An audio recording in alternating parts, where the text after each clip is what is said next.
point. Thank you, Stafford. Thanks, Staff, for making it right. No, you already were right. It was just funny. Like, that was funny. No. You was adding on to what I was saying, but Murder see it now when you say it. It's crazy. Yeah, Nick, go ahead and put the thumbs up on the screen. You might as well. Put the bubble up. Put the bubble up. This is where you bubble up right here, Nick. Go ahead. It's like for instance, right? The Giants running back, Scatterable, right? He gets hurt for the season, and then he's at WrestleMania. Niggas like, what you doing at WrestleMania, nigga? Fuck is you doing? You get what I'm saying? You're not supposed, when you're an athlete, we said, like, you like the Rockets and you've named a couple other teams, but you really do have a liking to the Pistons. The more we discuss and talk about Cade and how you've, like, kind of vouched, you don't really do that for players. So I'm like, it's a Detroit thing. It's a Detroit thing, you know? Detroit was a real good city to me, so, you know, it's a Detroit thing. Okay. Just asking, because we've been talking about them and you've had very high. Let me ask you a question, Murder. Murder. What's the name of the family? I'm asking if you know, I don't know. What's the name of the family in Detroit? It's like, you know the family in Milwaukee that you know? What's the Detroit version of it? Shout out, because you ain't shout them out in a while. What's the Milwaukee family? Yeah, the Hines family, man. Shout out to DJ Hines, man. Yeah, shout out to the Hines family, you know. Shout out to the Flannerys, man. The Flannerys, man.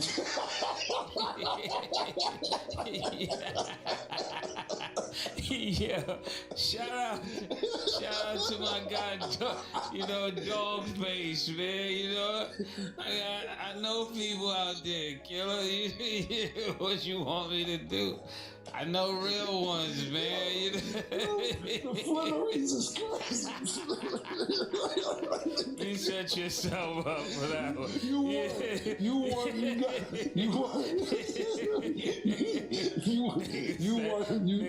got it. I'm not. You got it. You got it. You won today. I ain't even got nothing else to argue about. You won today. Yeah. Look at Stat. Do you know the Flannerys? Big Mooch. Is that not the right? Yeah. That's why I'm sitting here. Sometimes I don't ask questions. I just move upward and onward. I feel way better. Murder, I thought we was again on the flights. Why you ain't telling me you was out? I thought we had a pack. Oh, I got my do-rag on. You gotta start all over. My do-rag on. So you're not ready to film? This is not what I'm hearing. I'm ready to film. So you're not ready to film? Is that what you're saying?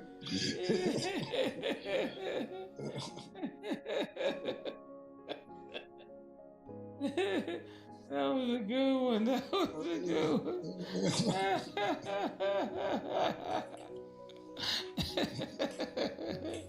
You know, who you let know that you was not gonna be here today? I don't know. Did you let anybody know? I spoke to you. We said we wasn't getting on no planes. I thought you ain't telling me nothing else. Yeah, you snuck on the flight. You ain't telling me nothing. I thought we had a got pack. on the jet. Hit Nick. He go to 5, man. You told me it was bloodshed anniversary. He wasn't moving. Yeah, I jumped on the jet. All right. Nick. Yeah, I thought we had a little. I gotta watch Nick, man. The fix is in, man. Fix is in. Your rules, man. I didn't want to start. Started talking about wait. No, I was ready to start. I need to start at 9. I need to start on time. We still did. Okay. We still did it. Yo, Murder, you just started the whole show over, nigga. Go ahead, stop. We rolled. Just making sure. I'm not putting up no time cigars, baby. anymore, so we got it. Okay. This nigga always talk about this. Yo, Murder, you did that the other day. Let me tell you something. The other day I seen you, right? We was in the studio. I wasn't even by the camera. You come in 20 minutes late talking about, I'm like, look at this nigga talking about this, and you don't want 20 minutes late. This nigga's amazing, man. I've never seen nothing like it. Thank you. Like, yeah, man. Hey, man. Let's do it. I'm ready. I mean, motion. You know the offense. No, I noticed, but you came in 20 minutes late, and I was walking back to my chair, and you talking about something. Like I wasn't there for 30 minutes waiting for you. I ain't see amazing, you. Man. Let's do it. I know you ain't see me. I see you. It was crazy. I said, I've been sitting for 20 minutes waiting for this nigga. You talking about something? You 20 minutes late. All right, man. All right, let's do it. Yeah, I see they helping everybody get to 500, so it's all good. Overthinking he was doing his thing. And it ended up backfiring, unfortunately. Yeah, so I stand corrected. Stats might be right. That's what I'm thinking. Like, you ain't gonna tell your homeboys for them to go run their mouth or be like, you know, such and such was over here. Yeah. That's how I'm like, That's crazy. That's crazy. That's how crazy it is. That the stat is right when this is my point. Thank you, Stat. Thanks, Stat, for making it right. No, you already were right. It was just funny. Like, that was funny. No. You was adding on to what I was saying, but Murder see it now when you say it. It's crazy. Yeah, Nick, go ahead and put the thumbs up on the screen. You might as well. Put the bubble up. Put the bubble up. This is where you bubble up. It's like for instance, right? The Giants running back, Scottable, right? He gets hurt for the season, and then he's at WrestleMania. Niggas like, what you doing at WrestleMania, nigga? Fuck is you doing? You get what I'm saying? You're not supposed. When you're an athlete, we tend to think that you're not allowed to do nothing but get better and go play football, basketball, tennis, whatever the fuck it is, and entertain us, that you are not allowed to do anything else. Yeah. So that's be a lot of people's perspective when you're a pro athlete, and they think that your life is 24/7 revolving around whatever sport you play. It's like, you know, when we look at the Joker as well, they'll sit there and be like, yo, this nigga just want to get back and race horses, man. You know, that's what he loved to do. If he over here pouring his heart out for 8 to 9 months and he want to go back and race horses, that's his passion. I'm pretty sure if he could make 400 million racing horses, he probably wouldn't play in the NBA. But us as a society that loves sports, we tend to think that, nigga, get better and get back on the floor. We don't want to see you DMing. We don't want to see you at WrestleMania. We don't want to see you out in the club. We don't want to see you doing nothing else. And sometimes it's just not fair, to be honest. That would. But the thing is too, right, Mace? So listen, when you think about this, right, we'll talk about Zion and we'll talk about John Morant. But let's look at the other side of the coin. We ain't hear nothing from Tyrese Halliburton. We ain't hear nothing from Jason Tatum, but all we see in is workout videos. Yeah. We don't hear about niggas in the DMs. Yeah. We don't hear about niggas at so-and-so.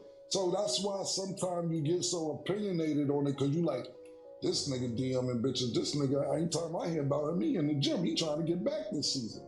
So it's different type of people for different shit.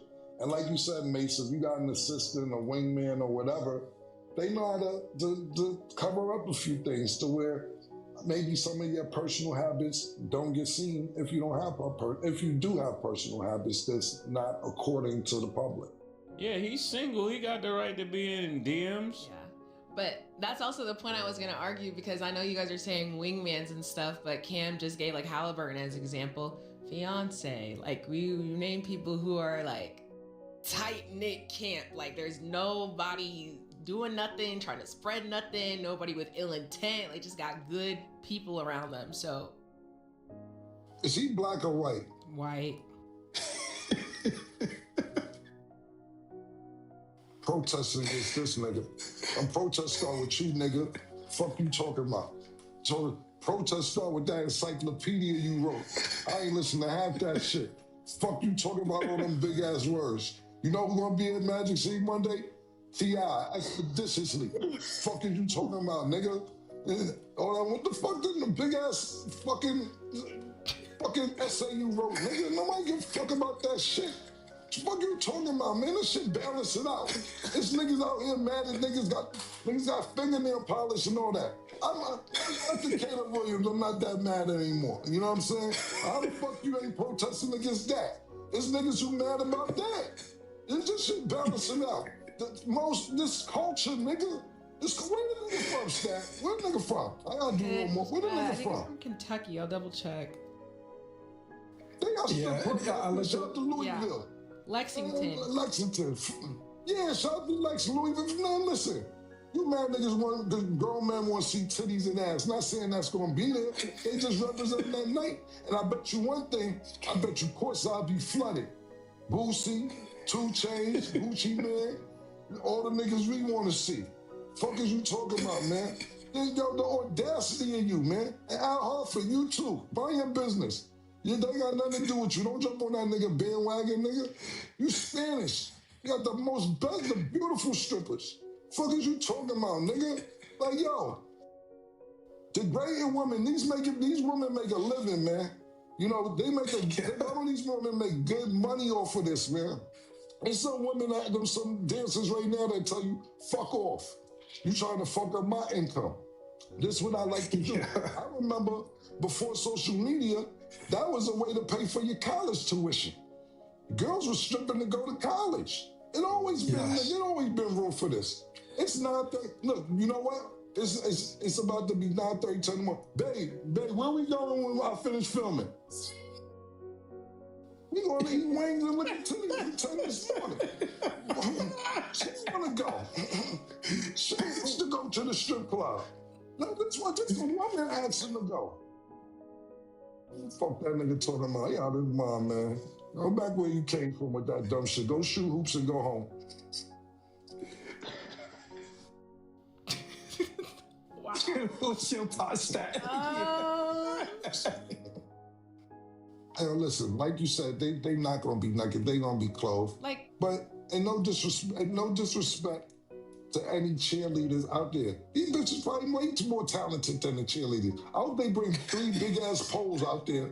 These bitches start climbing the poles and show what the fuck they can do. I hope they put a pole under one basket, the other basket, and a half court, and they go to fuck off. I hope they go to fuck off, because people don't know how talented some of these females are, man. Flexible flips, hold themselves. That shit takes strength. You know, I grew up with a few strippers. I asked them, and as they got older, I said, you know what? I remember when we was young, you was good on the monkey bars, man. I knew that strength, man. That strength matters, man. That shit is core strength. Yeah, core strength is crazy, man. Hold yourself sideways like this in the air. That shit is muscles, man. So shout out to the cheerleaders and all that, but these girls may be way more talented. This should go right. We may see more of this. But some of that stuff make you feel good, especially with, like I said, we had this conversation. I had this conversation on Talk with Flea with Sid, but me and Mace had this conversation on this show a few months ago, if I'm not mistaken. You know, when you first get your money, you gotta know where we coming from, man. Niggas said we wasn't gonna do it. You gotta show off a little bit. You gotta go get chains and whips like a slave. Like, my nigga, you gotta go do it, my nigga. It's just for that environment, cause you like, yo, these niggas ain't things will happen. Remember Mace had the great 318, man. Then he got my nigga. He had to do that. I remember, Mace don't even probably know, I was pissed off at Mace, man, right? I was pissed off at this nigga one time, right? I respected it, but I was mad. We was on tour. Yo, Stat, we on tour. I'm not on tour, I'm on tour with him. And the tour is over. And we fly back to New York. And when we get to the airport, I don't remember what it was. I think it's the CL500 coupe. We had it waiting for him at the airport.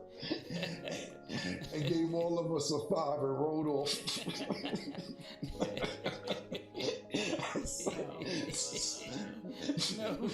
Nah, Gilly, you tell a story wrong. He don't remember it that That's way. a fact. Nah, I That's don't a remember fact. it. You do not No, remember you that way. you That's was a fact. What happened? you was with Yeah, Jim. tell me It what was happened. only a 2-seater.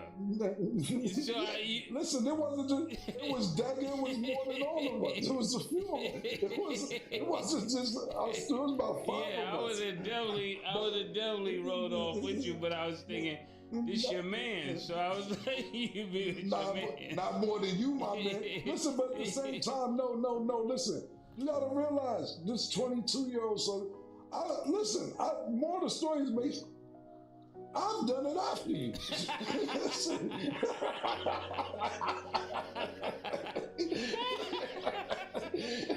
You ain't gotta explain that to me. You ain't gotta explain nothing to me. I said this, I ain't say less. I did the same thing. I nigga meet me at the airport and roll right off. You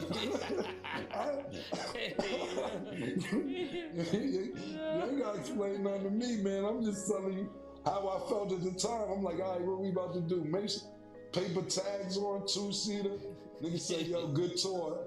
And rode off. It wasn't my tour. Yeah. I just had the per diem money in my pocket. Yeah. Two sides to every story for sure. But he said, I don't remember having it like that at all. If you've been following hip-hop podcasts for a while, you've probably realized there's one thing that keeps viewers hitting play every single time. And believe it or not, it isn't always the celebrity guest or the hottest trending story. It's the constant roasting between the hosts.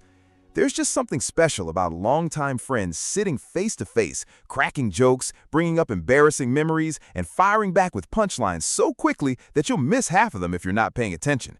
That's the secret recipe that's transformed decades of friendship into some of the most entertaining podcast partnerships on the internet. Today, we're diving into why this style has become so addictive, and trust me, the real reason goes much deeper than most people think. So let's start with the biggest question. Why do these jokes land so much harder when they're shared between people who've known each other for 20 or even 30 years? The answer is actually pretty simple: genuine trust. These aren't random shots being thrown around. They're built on shared history. Every punchline comes from real memories, private moments, and experiences that only those two people truly lived through. From struggling together before success to unforgettable nights in the studio or on the road, every story adds another layer to the comedy. That history gives each joke a level of authenticity that strangers simply can't duplicate. You're not just watching two hosts tease one another. You're getting a front-row seat to a friendship that's been built over decades.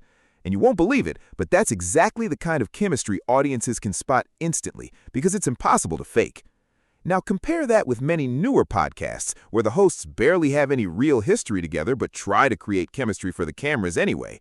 More often than not, it comes across as forced because viewers can sense when something isn't natural. There aren't decades of hilarious stories waiting to be told, embarrassing moments ready for the perfect callback, or shared experiences that automatically create comedy. The roasting ends up feeling hollow because there's nothing underneath it. That's the missing ingredient so many copycat podcasts never seem to understand. You can't manufacture 30 years of friendship in a few recording sessions, and you definitely can't recreate the perfect timing that comes from already knowing exactly how your friend is going to react before they even open their mouth. But here's where the conversation gets even more interesting. Why does this back-and-forth roasting style feel so much more entertaining than a traditional interview? Most interview podcasts follow the exact same formula every single time. The host asks a question, the guest gives an answer, the host responds politely, and then they move on to the next topic. Sure, you might learn something, but very rarely does it genuinely surprise you. Roast-driven conversations completely throw that structure out the window. You honestly never know what's about to happen next. Someone might suddenly bring up a 15-year-old story that nobody saw coming. Before you know it, the discussion turns into 5 straight minutes of non-stop laughter that has absolutely nothing to do with the original subject. That unpredictability is what keeps viewers glued to the screen. It feels less like watching a show and more like hanging out with close friends. One memory sparks another, nobody sticks to a script, and that's where the real magic begins. There's another layer to this that people don't talk about enough. A lot of these personalities grew up during an era when quick verbal exchanges were already part of hip-hop culture. Freestyle battles, lyrical shots, and intense radio interviews constantly challenged artists to think on their feet. That sharp mindset never disappeared with time. It simply found a new home inside podcast studios instead of recording booths. So when you watch veteran artists roasting one another today, you're actually seeing years of battle-tested instincts turned into entertainment. The stage may have changed, but the talent is exactly the same. Thinking instantly, landing the perfect joke, and catching someone off guard before they can respond. That skill never went away. So what separates an unforgettable roast from one that completely misses the mark? Believe it or not, there's a real blueprint behind it, even if it looks effortless on camera. First, timing is everything. The best hosts know the exact moment to jump in and the exact moment to let silence build the joke. Interrupt too soon and the punchline falls flat. Wait too long and the momentum disappears. Great podcast partners eventually develop an instinct for those moments that only comes from years of working together. Second, the funniest jokes almost always come from something real. Completely fictional insults rarely hit as hard as exaggerating an actual memory everyone remembers. That's exactly why old stories become the best material. Everyone involved already knows there's truth behind them. Even if the details get stretched for comedy, there's still enough reality to make the room burst into laughter. That's the line between playful roasting and taking things personally. The best moments always grow from genuine shared experiences instead of manufactured insults. Third, being able to laugh at yourself is just as important as making everyone else laugh. The people who truly master this style never panic when the spotlight shifts onto them. When someone gets roasted and laughs louder than everyone else, the audience immediately relaxes and enjoys the moment even more. If either host became defensive over every joke, the chemistry would disappear almost instantly. Part of the excitement comes from knowing that whoever loses today's exchange will probably come back with an even better comeback next episode. Here's another reason this format thrives in podcasting more than television or traditional radio. Podcasts allow conversations to unfold naturally, without constant interruptions. There isn't a commercial break cutting off the funniest moment halfway through. There isn't a producer signaling that it's time to wrap everything up because the clock is running out. A 5, 6, or even 7-minute roasting session can play out exactly the way it happens. Those unscripted exchanges usually become the clips that dominate social media. Short-form platforms reward authentic moments because they stand out in a sea of polished, overproduced content. And that's one of the biggest reasons this style has exploded over the last few years. One perfectly timed 30-second exchange can pull in millions of views without people ever watching the full episode. Suddenly, everyone is sharing it, quoting it, and turning it into the internet's next viral meme. Before long, those punchlines are being repeated everywhere, long after the camera stopped rolling. The funniest moments don't stay inside the podcast for very long. They spill over into everyday conversations, and that's the kind of promotion money simply can't buy. It's one of the biggest reasons podcast networks continue investing in this loose, unpredictable style, instead of forcing every show to follow a rigid script. But here's what most viewers never notice. Beneath all the jokes, chaos, and laughter is a surprisingly smart business strategy. Creators who've spent years building platforms together understand that the biggest attraction isn't the topic they're discussing, it's the connection they share. That's the real product audiences are coming back for.